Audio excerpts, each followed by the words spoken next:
भस्म का महात्म्य सुन रहे थे एक सज्जन कि भगवान शंकर भस्म को बहुत पसंद करते हैं और चिता का भस्म यदि भगवान शंकर पर कराओ तो गदगद हो जाते हैं भगवान शिव।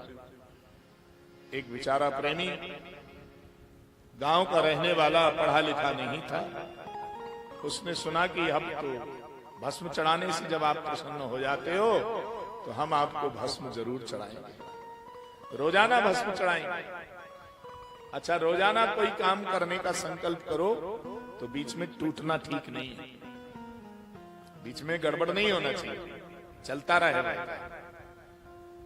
भगवान शंकर को हम नित्य भस्म चढ़ाएंगे और रोजाना भस्म चढ़ाने का संकल्प कर लिया तो भस्म लेकर के आते, भगवान शंकर को चढ़ाते और नाचते कीर्तन करते, शिवाय नमः शिवाय नमः, गदगद हो जाते,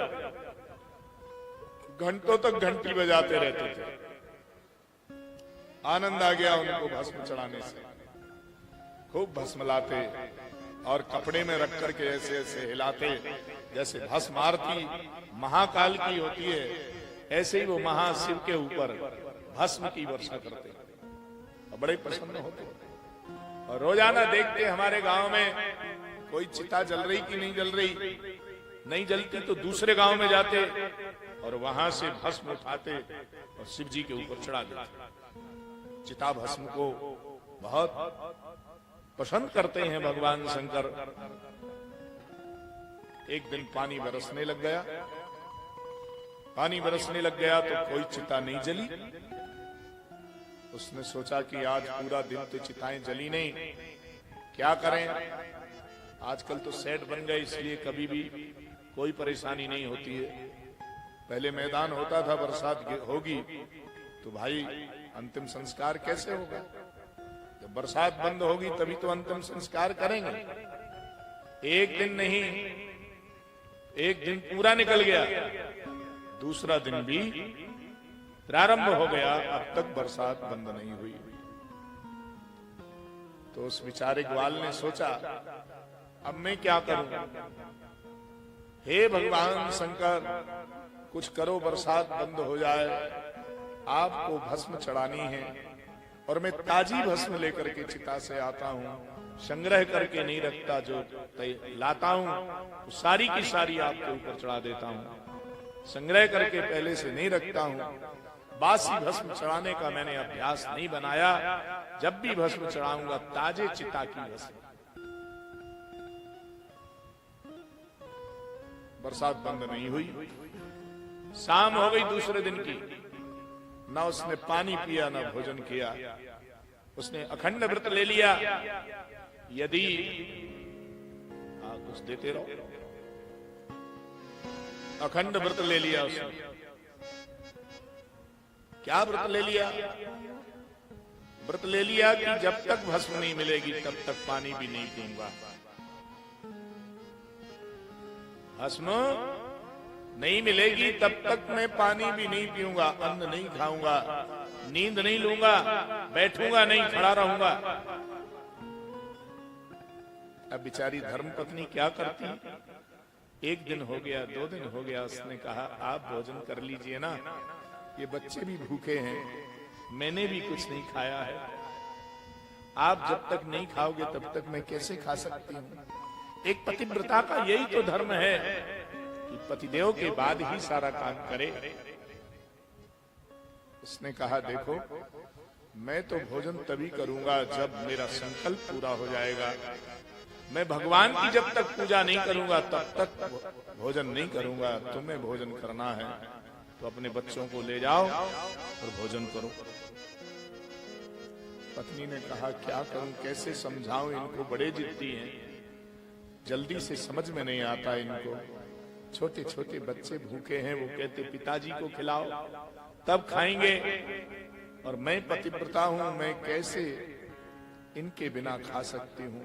माँ तुम खाओ नहीं तो नहीं, पिताजी को हमारे साथ बिठाओ तो हम भोजन करेंगे। ना मैं खा सकती हूँ ना ये खाने को तैयार है, तो बच्चे भूखे ही मरेंगे। बड़े सोच में पड़ गई, बड़े सोच में पड़ गई, क्या करूं मैं, क्या करूं। एक दिमाग में उसके बात आई, उसने कहा स्वामी मैं आपको एक उपाय बताती हूं, आपको चिता भस्म दे सकती हूं। बोले दो। बोले चिता बनाओ। उन्होंने चिता बना दी।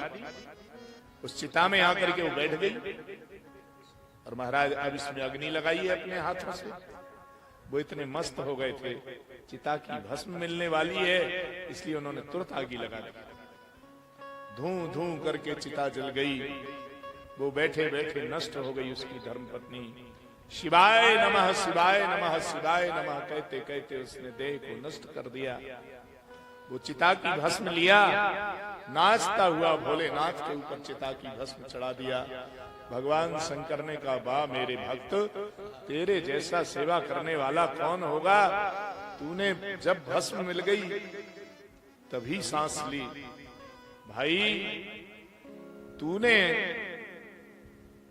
अपनी धर्म पत्नी को जला दिया।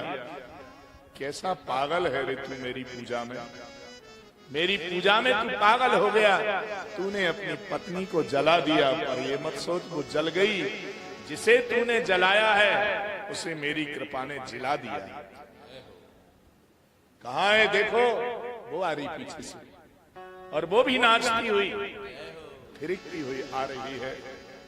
भगवान शंकर की माया कोई जान नहीं सकता है, बड़ी अद्भुत माया है।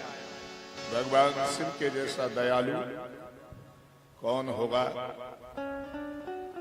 उन्होंने कहा, तूने जला दिया, मैंने जिला दिया। तू जला रहा था, मैं जिवा रहा था। वाह प्यारे मेरे प्रेमी, तूने सब कुछ जला दिया, पर जलने से मैंने बचा लिया। तू सोच रहा था कि जल गई होगी।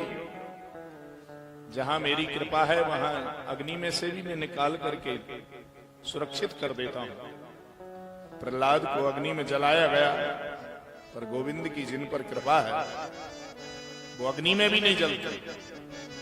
जहर पिलाया गया, परंतु जहर से क्या रक्षा की भगवान ने। जहर अमृत बन गया उनके लिए। यही भगवान की बड़ी महिमा है।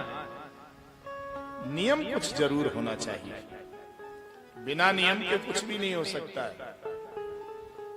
नियम का पालन करना चाहिए।